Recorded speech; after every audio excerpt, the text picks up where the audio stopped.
For a brief time in the 2000s and 2010s, Boston was simply known as Titletown. It seemed as though the region's teams were winning championships each year, and if they didn't take home the hardware on one particular occasion, you could bet they'd be in the running the very next season. From 2001 to 2019, the area saw a staggering 12 championships. The Boston Red Sox, Boston Bruins, and Boston Celtics all enjoyed their victories, but it was the team that's name embraces the entirety of New England who best exemplified what Titletown was all about.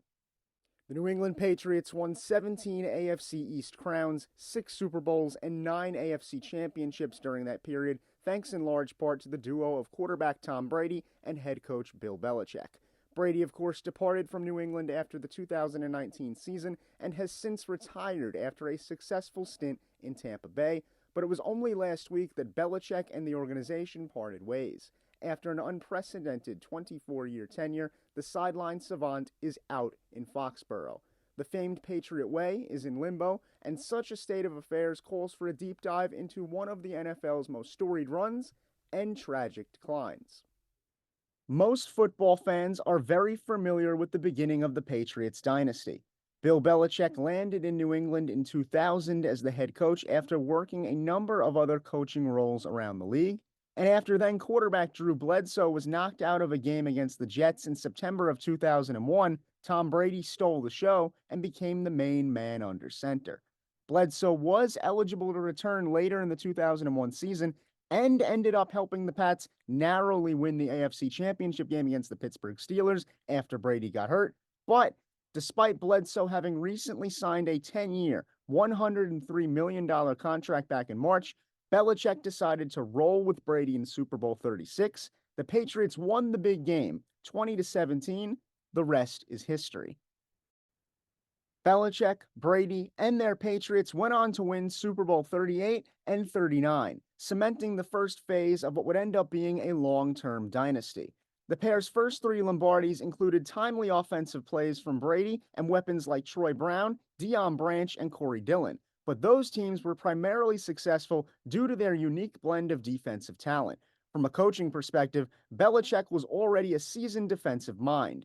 He'd been a defensive coordinator with the New York Giants under Bill Parcells and won 2 titles in East Rutherford. Further, Romeo Crennel was the DC for New England during the dynasty's first batch of big wins. He'd go on to become a serviceable yet imperfect head coach in his own right. His defensive scheme was always a force to be reckoned with.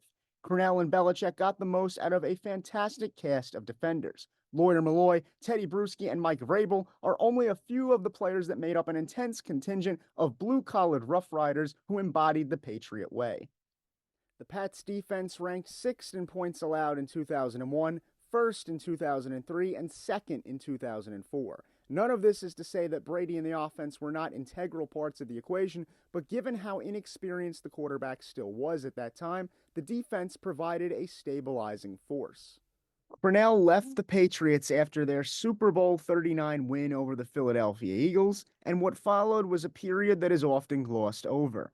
From 2005 to 2013, the Patriots only reached the Super Bowl twice and lost both titles to the Eli Manning-led New York Giants. Brady enjoyed one of the best personal stretches of his career during this time, including an MVP season in 2007 that saw him toss 50 touchdowns. He stayed mostly healthy outside of a torn ACL and MCL that kept him out in 2008, and this availability always aided New England's yearly quest to outpace a weak AFC East. These teams had a great deal of talent, especially on the offensive side of the ball. Randy Moss, Wes Welker, and Lawrence Maroney gave fans a ton to cheer about, but the holistic unit was missing that special something. Playoff losses to Joe Flacco's Ravens, Peyton Manning's Colts and Broncos, and even the Mark Sanchez-led Jets made pundits wonder if the brilliance of the early 2000s was a fluke. The 2014 season changed everything and forever altered the way Brady and Belichick would be viewed. In the years leading up to the 2014 campaign, a skilled observer could see Belichick, who also served as the team's de facto general manager during his reign, beginning to assemble a strong defensive ensemble. but his concentration on the defense meant it would be up to Brady and offensive coordinator Josh McDaniels to maximize the talent they had on the other side of the ball.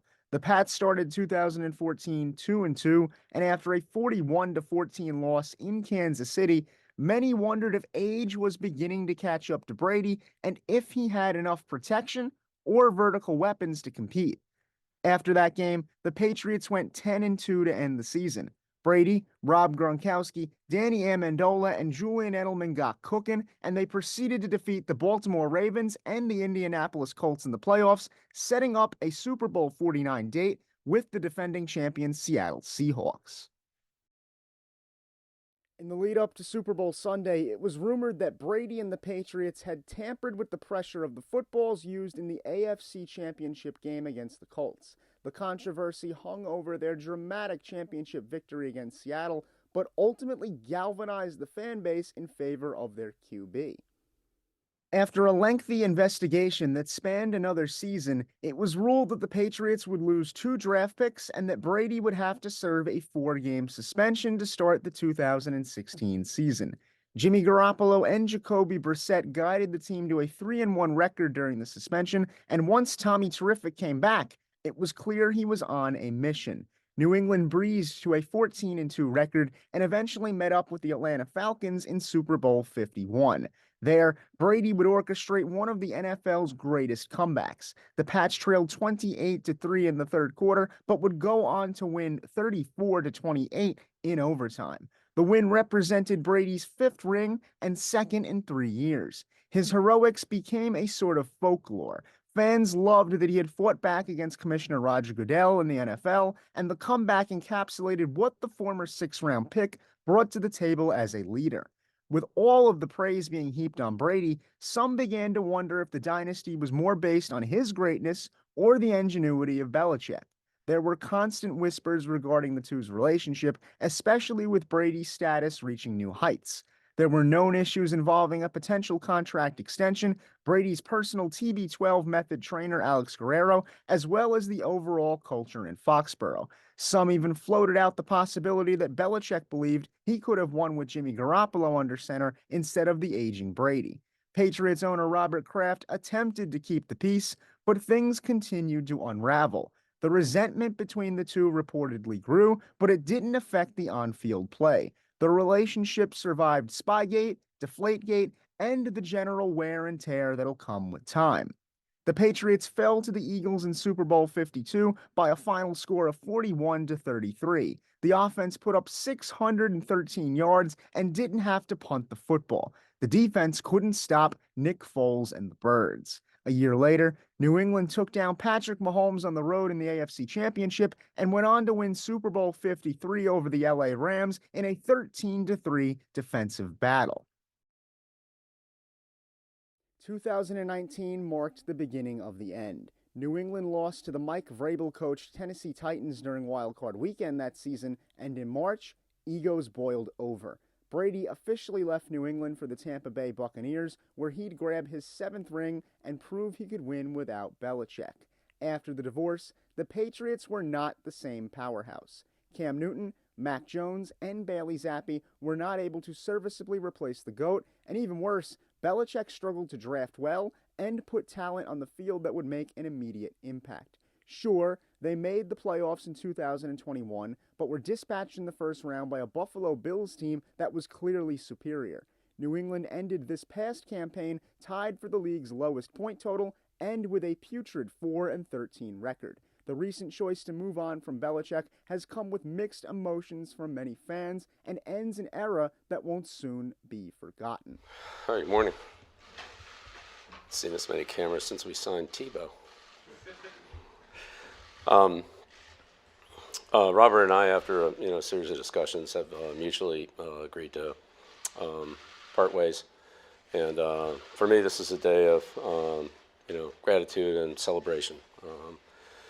Start with Robert and his family. It's great. So much thanks for the opportunity to be the head coach here for 24 years. Just one day after that press conference, the team announced that lifelong Patriot Gerard Mayo would become the new head coach.